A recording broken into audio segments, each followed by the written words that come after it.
Welcome to the Aero Export Consultants Podcast. I'm John Young, and this is The Point. We've got a lot of news to cover this month, and the news we've got is breaking news. It is big, it is impactful, and it was entirely predicted by myself just a few months ago. If you've been paying attention to the goings-on in Washington, you'll know that the Trump administration has been on a mission to deregulate and streamline certain aspects of government processes. This includes reviewing past legislation and altering or outright removing what they regard as wasteful or inefficient regulations. As of earlier this month, the Trump administration targeted a critical piece of legislation brought forward in the final days of the Biden administration. That's right, I'm talking about the regulatory framework for the responsible diffusion of advanced artificial intelligence. It's wild to think about, but yes, the regulations I broke down for you all in podcast episode 3 are now being rescinded by podcast episode 6. That certainly didn't take long. If you'll remember, this was a possibility I brought up at the time. On January 23rd, President Trump issued an executive order regarding AI titled, quote, Removing Barriers to American Leadership and Artificial Intelligence, which included an order to review related policies and develop an AI action plan to establish U.S. dominance in the industry. In podcast episode 3, I theorized that if the diffusion regulations, which had been criticized at the time they were published, were indeed as harmful to industry as some commentators suggested, they would likely be subject to fierce scrutiny by the Trump administration and could face counteraction. As of May 13th, that prediction was vindicated. On May 13th, the Department of Commerce announced a rescission of the Biden administration's AI diffusion rule while rolling out additional steps to strengthen export controls on semiconductors worldwide. Their justification was that, quote, these new requirements would have stifled American innovation and saddled companies with burdensome new regulatory requirements. The AI diffusion rule also would have undermined U.S. diplomatic relations with dozens of countries by downgrading them to second-tier status, end quote. A spokeswoman for the Commerce Department was also quoted as saying, the Biden AI rule is overly complex, overly bureaucratic, and would stymie American innovation. We will be replacing it with a much simpler rule that unleashes American innovation and ensures American AI dominance, end quote. A formal regulation will be published and a replacement rule will be issued in the future, according to the BIS press release. Undersecretary of Commerce for Industry and Security Jeffrey Kessler has stated that, quote, the Trump administration will pursue a bold, inclusive strategy to American AI technology with trusted foreign countries around the world, while keeping the technology out of the hands of our adversaries. At the same time, we reject the Biden administration's attempt to impose its own ill-conceived and counterproductive AI policies on the American people, end quote. This shift in direction will certainly come as a relief to several big players in the tech industry. If you remember, at the time, the Semiconductor Industry Association was very critical of the diffusion regulations, especially the, quote, unprecedented scope and complexity that was developed without industry input and how it, quote, significantly undercut U.S. leadership and competitiveness in semiconductor technology and advanced AI systems, end quote.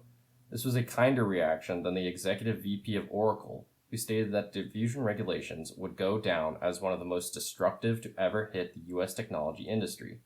If this recent move from the Trump administration is any indication, the replacement regulations that are allegedly incoming will take a more pro-industry stance. It would be wise to include input and advice from these top companies who so criticize the now rescinded Biden regulations, though we need to remember that profits for American businesses still need to be balanced against effective security measures. What I personally don't want to see from the eventual new regulations is a complete lack of concern for national security and an easing up on China, who will likely continue their illicit actions against the U.S. industry and economy. However, it is unlikely that will be the case, and I say that with confidence, because the announcement that we were rescinding the Biden AI Diffusion Regulations did not come in a vacuum of activity from the government. At the same time BIS announced they were rescinding the diffusion regulations, they also released updated policy guidance and statements on advanced computing integrated circuits. In this guidance, increased emphasis on the danger that China poses in the advanced chips and AI sphere was implemented.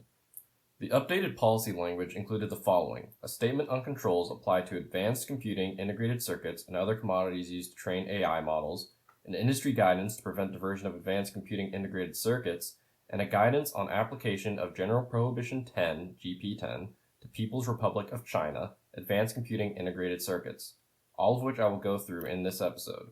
But as you can see, the Trump administration maintains a strong stance against China, one that will likely carry over to any new regulations implemented to replace the now rescinded Biden AI regulations.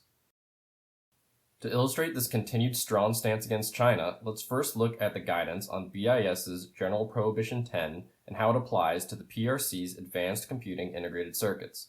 If you don't know, General Prohibition 10 in the EAR prohibits, quote, proceeding with transactions with knowledge that a violation has occurred or is about to occur.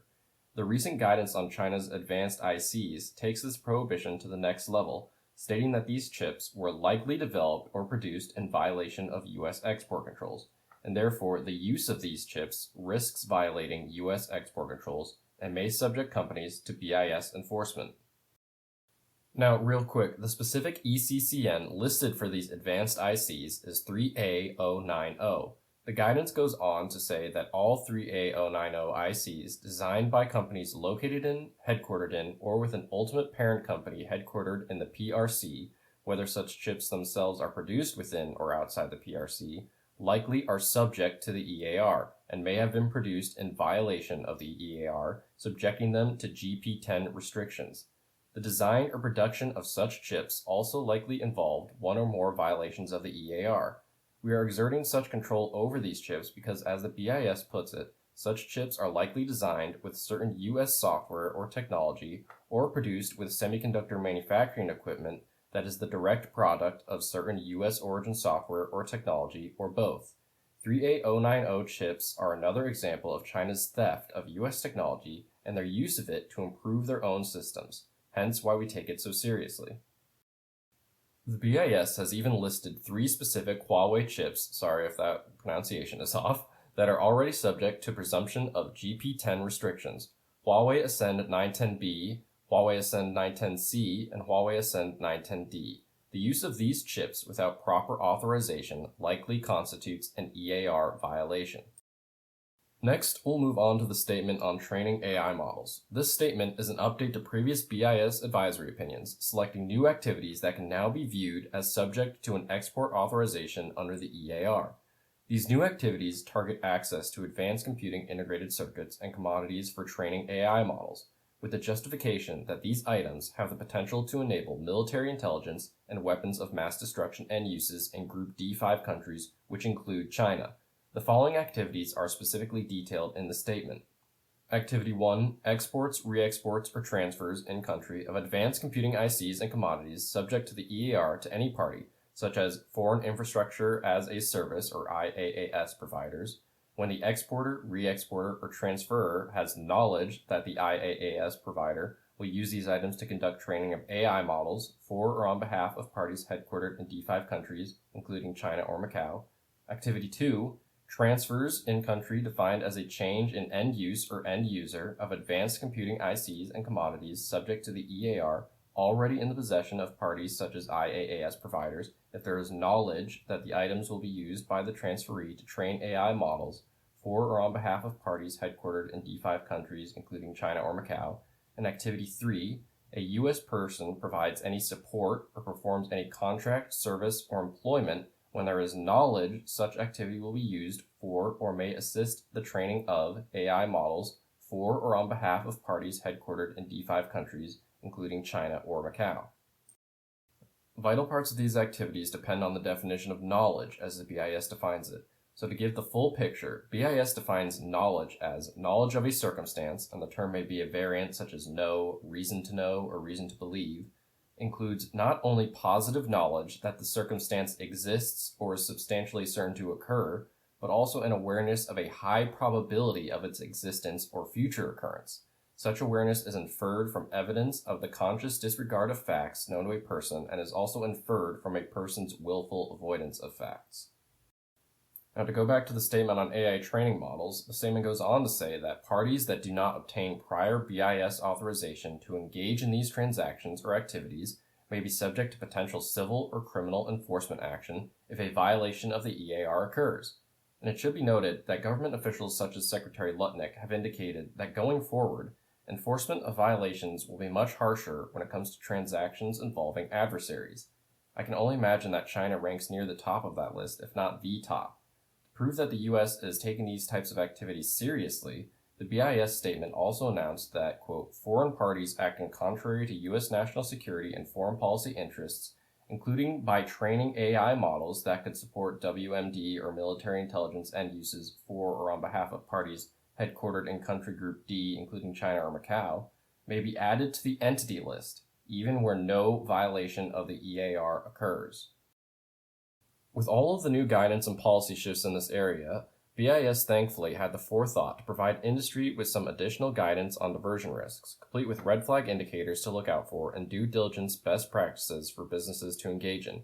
I'll run through them now, but it's important to remember that this is a non-exhaustive list, and red flags alone are merely indicators, not determinations.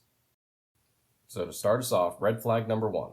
The customer, domestic or foreign, never received exports of advanced computing ICs and or commodities that contain such ICs prior to October 2022. Number 2, the customer received exports involving advanced computing ICs and or commodities that contain such ICs prior to October 22, but also saw a significant increase in exports thereafter. Number 3, a domestic or foreign customer has a residential address and provides no alternative location where the advanced computing ICs and or commodities that contain such ICs will be used. This red flag applies only where the quantity of advanced computing ICs is inconsistent with its individual or personal use.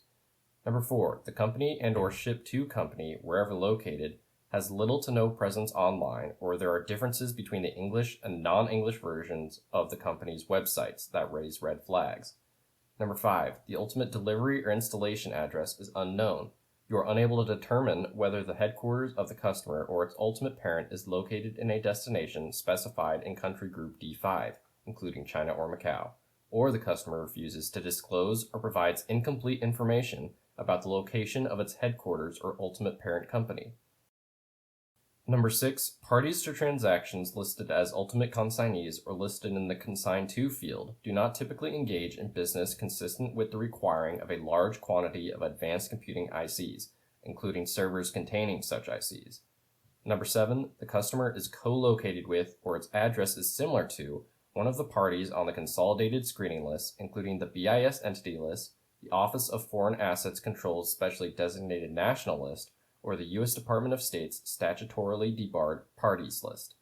Number 8, the reported end user, wherever located, is not a unique storefront for that organization, for example, a legal office, a virtual office, or a shipping and receiving company. Number 9, the address of the purchaser is in a destination specified in country groups D1, D4, or D5, except A5 or A6, i.e. is in a destination that requires an export license for advanced computing ICs and or commodities that contain such ICs, and the compliance date for that license requirement has already passed. Number 10, the data center to which the advanced ICs and or commodities containing such ICs are being exported does not or cannot affirm it has the infrastructure to operate the advanced computing ICs and or commodities that contain such ICs. And number 11, the customer providing infrastructure as a service, or IaaS, does not or cannot affirm that the users of its services are not headquartered in the PRC, whether or not such customer is located inside or outside of China and Macau. In response to these red flag indicators, BIS has provided the following due diligence actions and best practices to follow when engaging in business with advanced IC chips. Number 1, evaluate the customer's date of incorporation. Number 2, evaluate the customer's ownership structure to determine if parties are headquartered or have an ultimate parent headquartered in a destination specified in country group D5, including China or Macau. Number 3, evaluate the end user and the end use of the item. Number 4, before engaging in business with domestic or foreign customers, notify potential customers that your items are subject to the EAR and require a license if exported, re-exported, or transferred to or within destinations specified in country group D1, D4, D5. Number 5, before engaging in business with domestic or foreign customers, seek an end-user certification with detailed information on all proposed transaction parties, including the end user and the intended end use for specific transactions. The customer should also certify that it will not export, re-export, or transfer advanced computing ICs for restricted military intelligence end uses or military intelligence end users, or for WMD. This would include transactions where the exporter, re-exporter, or transferor has knowledge that a party to the transaction, such as an IaaS provider, will conduct training of an AI model for or on behalf of parties headquartered in destinations specified in Country Group D5, including China or Macau, where such activities may support WMD or military intelligence end uses/end users. Number 6, request a written attestation from the data center that affirms that 1, the end user is authorized to operate at its location, and 2, it has the infrastructure to operate the type of server containing advanced ICs being exported. It is also a best practice that suppliers conduct on-site visits at the data center, or alternatively, utilize independent third-party certified auditors to confirm attestations. Number 7, evaluate data centers to determine whether they have the infrastructure to operate servers containing advanced ICs greater than 10 megawatts. Data centers at or above this threshold merit additional scrutiny, as they may be able to provide access to a large quantity of advanced computing ICs for training AI models for or on behalf of parties headquartered in countries of concern, where such activities may support WMD or military intelligence end uses and end users. Now, if you've worked with me before, you might recognize those due diligence actions from the end user documents that we recommend for our clients, with some additional requested information for the specific technology of advanced ICs. In addition to those actions, BIS provided a list of information to ascertain when you are vetting potential customers if it is not already included in your practices and documentations. To start off with, just the full name, address, and contact information of the customer, line of business, website address, and their role in the transaction. For new customers, you might want to request a copy of the business license. Next, the activity the customer intends to take with the items, whether this be consumed or used by the customer, maintained for stock, including the likelihood for re-export or transfer, whether it's to be resold with a specification as to who the next customer is, to provide infrastructure as a service, IaaS, or for example, enable AI model training, or for other. Next, if the customer is not the end user, the name, the address of the known end user should be ascertained. The addresses of where items will be delivered and installed, if applicable, location of the customer's headquarters or ultimate parent company's headquarters, location of the end user's headquarters or ultimate parent company's headquarters, if different from the customer, a list of items involved in the transaction, including ECCNs corresponding to the items. If the customer is an IaaS provider, attestation that is not providing access to advanced computing ICs for training AI models on behalf of parties headquarters in destinations specified in Country Group D5, including China or Macau, an attestation that the customer will comply with the EAR and flow down these EAR requirements to its customers and other parties to any subsequent re-export or transfer transactions of items subject to the EAR, and finally, a certification by the customer, including name, title, phone number, email address, date, and signature. Quote, this guidance can help exporters more effectively harden their supply chains to prevent diversion and violations of the EAR, and this is according to the BIS. Now that was a lot of information, so like I said at the beginning, we had a lot of news to get through this month. I won't keep you any longer. All I'll say to end this episode is use this new guidance provided by BIS. Currently, we're in the no man's land again when it comes to AI regulations, while we wait until the Trump administration replaces the AI Diffusion Regulations. I'll be keeping an eye out for those new regulations, and once they come out, I imagine I'll do an episode on them. So this story is not done yet, folks. AI is still the future, and we're going to have to figure out how to protect America's interests with our legislation and industry. Until then, remember, for all your questions and export compliance needs, contact us here at Aero Export Consultants. Research done right, compliance made simple. I'm John Young, and this has been The Point.